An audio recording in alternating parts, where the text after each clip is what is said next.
الرحمن الرحیم وَاصْبِرْ نَفْسَكَ مَعَ الَّذِينَ يَدْعُونَ رَبَّهُمْ بِالْغَدَاةِ وَالْعَشِيِّ يُرِيدُونَ وَجْهَهُ وَلَا تَعْدُ عَيْنَاكَ عَنْهُمْ تُرِيدُ زِينَةَ الْحَيَاةِ الدُّنْيَا وَلَا تُطِعْ مَنْ أَغْفَلْنَا قَلْبَهُ عَنْ ذِكْرِنَا وَاتَّبَعَ هَوَاهُ وَكَانَ أَمْرُهُ فُرُطًا۔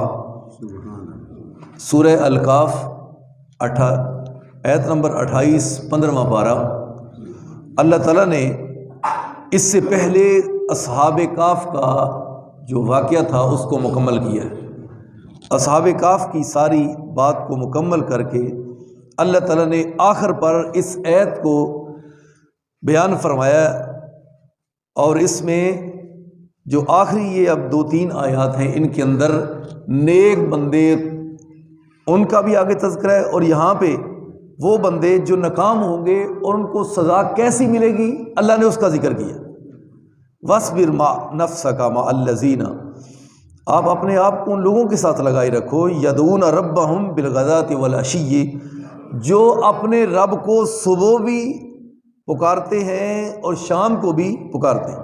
یعنی اپنے آپ کو انہاں لوگوں دے نال تسی منسلک رکھو جڑے صبح تے شام اپنے رب نو یاد کرتے ہیں، انہاں لوگوں دے نال اپنا تعلق رکھو اور انہاں دے نال لگ کے رکھو۔ پتہ لگا کہ نیکاں دے نال لگیے تے جھوڑی پیندے نے پھل، تے بریاں دے نال لگیے تے اگلے بھی جاندے نے ڈول۔ اچھیاں دے نال لگو تے اللہ رحمت بھیجدا ہے، کرم مہربانی نازل فرماندا ہے، اور علماء دی صحبت اختیار کرنی چاہیے، نیک لوگوں کو بہنا چاہیے، اچھے لوگوں دی سوسائٹی اختیار کرنی چاہیے۔ اللہ تعالیٰ نے اس مقام پر بھی یہی ارشاد فرمایا، یریدون وجہ، ایسے لوگ جو صبح و شام اپنے رب کو یاد کرتے ہیں، ان کا ارادہ کیا ہے؟ بس رب کی رضامندی، کہ رب راضی ہو جائے۔ وَلَا تَعْدُ عَيْنَاكَ عَنْهُمْ، اور اپنی آنکھیں ان سے بالکل نہ ہٹانا، ان لوگوں سے دور نہ کرنا۔ تُرِيدُ زِينَةَ الْحَيَاةِ الدُّنْيَا، جو ارادہ رکھتے ہیں صرف دنیا کی زینت کا، آخرت کے ساتھ ان کا کوئی تعلق نہیں۔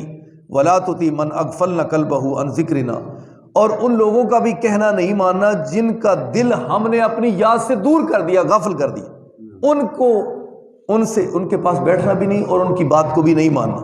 وَاتَّبَعَ هَوَاهُ وَكَانَ أَمْرُهُ فُرُطًا، اور پیروی کرو اپنی خواہشات کی، ایسا بھی نہ ہو۔ اور ان لوگوں کا تو کام حد سے بڑھ چکا ہے۔ نبی علیہ الصلوۃ والسلام کے پاس قریش مکہ کافر تھے، صحیح مسلم کی حدیث ہے، فضائل صحابہ ہے، اور وہاں پہ رسول اللہ صلی اللہ علیہ وسلم کا یہ فرمان موجود ہے۔ آپ کو جو اللہ نے تنبیہ فرمائی وہ یہ ہے کہ حضرت سعد بن ابی وقاص، حضرت بلال، اور اس کے علاوہ 6 صحابہ تھے۔ نبی علیہ الصلوۃ والسلام نے فرمایا کہ آپ نے جب میں چودھریوں سے بات کروں تو آپ نے ادھر نہیں آنا، نہ بات میں کوئی انوالومنٹ کرنی ہے، آپ نے علیحدہ رہنا۔ وہ 6 صحابہ حضرت سعد بن ابی وقاص خود بیان کرتے کہ ایک میں، ایک حضلی صحابی حضرت بلال، اور اس کے علاوہ اور 6 تھے، کہ نبی علیہ السلام نے فیصلہ کیا کہ اگر ان غریب صحابہ کرام کی موجودگی میں وہ کافر میری بات کو پسند نہیں کرتے تو ان کو ایک سائڈ پہ رکھ دیتے، بٹھا دیتے۔ کہا بھئی آپ نے ادھر نہیں آنا، میں چودھریوں سے ذرا بات کر لوں، شاید ان کو اللہ ہدایت عطا فرما دے۔ تو نبی علیہ الصلوۃ والسلام نے یہ فیصلہ کیا، تو اللہ تعالیٰ نے اس مقام پہ فرمایا وَلَا تُطِعْ مَنْ أَغْفَلْنَا قَلْبَهُ عَنْ ذِكْرِنَا وَاتَّبَعَ هَوَاهُ وَكَانَ أَمْرُهُ فُرُطًا۔ وہ تو حد سے گزر چکے ہیں، آپ ان کا کہنا نہ مانیں۔ چودھری بھاویں تہاڈی گل منن تے بھاویں نہ منن، پر اینا غریب صحابہ نو نہیں چھڑنا جڑے جناب بلال مار کھا کھا کے چمڑی ادڑ گئی، لیکن پھر بھی اندر احد احد، اللہ ایک کے دوسرا نہیں، انہاں دی بات نہیں مننی۔ لہذا پتہ یہ چلا کہ نبی علیہ السلام کے جو پیروکار صحابہ، مال ہو نہ ہو وہ بات الگ ہے، لیکن اللہ نے ان کے ایمان کو پسند کر لیا۔ اللہ تعالیٰ نے فرمایا ان چودھریوں کی مجھے ضرورت نہیں، مجھے تو بلال کی ضرورت ہے، سعد بن ابی وقاص کی ضرورت ہے، مجھے دوسرے صحابہ جو غریب ہے مجھے ان کی ضرورت ہے۔ حضرت عبداللہ ابن مکتوم ہاتھ میں لاٹھی پکڑی ہے، عمر کافی زیادہ ضعف کمزوری والی ہے، تلاش کرتے کرتے نبی علیہ السلام کے پیچھے آ گئے، تو نبی علیہ الصلوۃ والسلام غصے میں آئے، کہا عبداللہ ابن مکتوم میں تو ان کو بات چودھری کو علیحدہ سمجھانے ہیں تو آپ پھر درمیان میں آ گئے۔ تو نبی علیہ السلام نے ناپسند کیا، تو اللہ تعالیٰ نے فرمایا کہ نہیں میرے نبی ایسا نہ کرو، میرے ان صحابہ جو آپ کی امت کے غریب غریب صحابہ دل و جان سے آپ سے پیار کرنے والے، ان کو نہیں چھوڑنا، وہ آئیں یا نہ آئیں ان کو چھوڑ دو۔ اللہ تعالیٰ نے صحابہ اکرام کے ایمان کو ایسے پسند کیا، وَقُلِ الْحَقُّ مِن رَبِّكُمْ، اور کہہ دیجیے میرے حبیب صلی اللہ علیہ وسلم حق جو ہے تمہارے رب کی طرف سے، فَمَنْ شَاءَ فَلْيُؤْمِنْ، اب حق واضح ہو چکا ہے، جو چاہے ایمان لائے، جو چاہے نہ ایمان لائے اس کی مرضی۔ فَمَنْ شَاءَ فَلْيُؤْمِنْ وَمَنْ شَاءَ فَلْيَكْفُرْ، اب اللہ نے دونوں راستے سامنے کر دیے۔ بہت بڑا لمحہ فکری ہے میرے تواڈے واسطے، اللہ نے دونوں چیزیں سامنے کر، ابھی اے جنت اے جہنم، اے راہ حق اے راہ باطل، اے اللہ دا رستہ اے رحمان دا رستہ اے شیطان دا رستہ، ان دس انسان تو کیڑا رستہ اختیار کرنا چاہنا ہے؟ جنت نو جان والی سڑک کہ جہنم نو جان والا رستہ؟ رحمان دی محبت یا شیطان دی ناکامی؟ کس چیز نو پسند کرنا ہے؟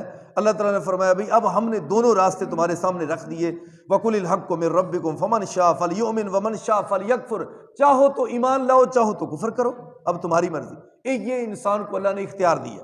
إِنَّ أَعْتَدْنَا لِلظَّالِمِينَ نَارًا، ہم نے اب ایسے ظالموں کے لیے جہنم کی آگ کو تیار کر دی جنہوں نے کفر کے راستے، ناکامی کے راستے کو، شیطان کے راستے کا انتخاب کیا۔ آج بڑے بڑے ناخن رکھ کے انسان سمجھتا ہے میرے جیسا کوئی کامیاب نہیں، لمبے لمبے ناخن ہیں اور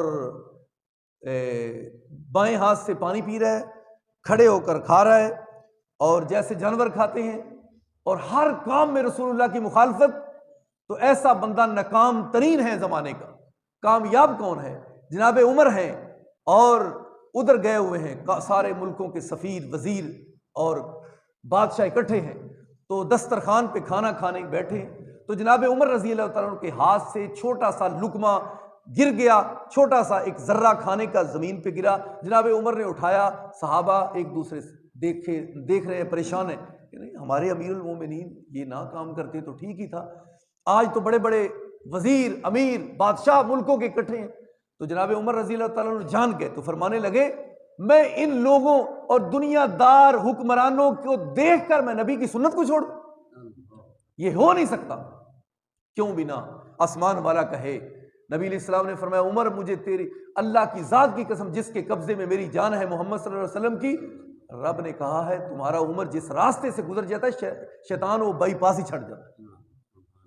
تو یہ ہیں نبی علیہ السلام کے غلام، یہ ہیں ایماندار، کدھر ان کا ایمان اور کدھر ہمارا ایمان۔ اس لیے اللہ تعالیٰ نے فرمایا چاہو تو ایمان لاؤ چاہو تو کفر کرو، لیکن ہم نے ایسے ناکام لوگوں کے لیے آتدنا للظالمین نارن، آگ کو تیار کر دی ہے، احاط بہم سرادقها، آگ ان کو کیسے اپنے گھیرے میں لے گی، جیسے کھلے میدان میں شادی کے لیے کوئی تقریب کے لیے کوئی ایسی کناتیں اور سائبان لگائے جاتے ہیں، جیسے بڑی بڑی کنات اوپر ایسے سائبان لگتا ہے، اللہ تعالیٰ نے فرمایا ایسے ظالموں کو جہنم کی آگ اپنے گھیرے میں لے لے گی۔ وَإِن يَسْتَغِيثُوا يُغَاثُوا بِمَاءٍ كَالْمُهْلِ، اس وقت فریاد چاہیں گی تو فریاد ان کی فریاد رسی کیسے کی جائے گی؟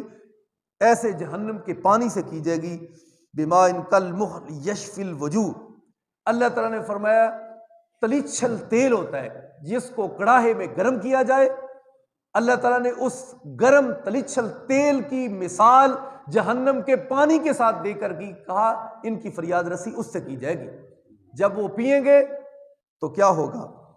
یستغیثوا یغاثوا بماء کالمہل، یہ ہے تکبر کرنے والے، یہ ہے ایمان کو نہ ماننے والے، یہ ہے نبی کی سنت کو پیچھے کرنے والے، یہ ہے شیطان کا راستہ اپنانے والے، یہ ہے مجرم ناکام۔ آج اللہ کا دین لٹا جا رہا ہے، اس مومن کو پرواہ نہیں، یہ اپنی آواز بھی نہیں اٹھاتا، اس کا دل پریشان بھی نہیں ہوتا، یہ کیوں ہو رہا ہے سب؟ تو ایسے لوگوں کے لیے کیا ہوگا؟ یغاثوا بماء کالمہل یشفی الوجوہ، چہروں کو وہ جہنم کا پانی تلیچھل تیل کی طرح جو ہوگا گرم، وہ بھون کر رکھ دیں گے، جی میں کسی اڈینوں کو نہیں ہوں انج ساڑ کے رکھ دیں گے۔ بئس الشراب، رب نے فرمایا بہت برا ہے یہ پینا ان کا، وساءت مرتفقہ، اس سے بری کوئی ان کی پناہ کی جگہ نہیں، رہنے کی ٹھہرنے کی جگہ نہیں ہے۔ اللہ تعالیٰ سے دعا کرو، اللہ تعالیٰ ہم سب کو جہنم سے اور اس کے عذابوں سے بچائے، اور اللہ تعالیٰ شیطان سے بچا کر رحمان والا بنائے۔ آخر دعوانا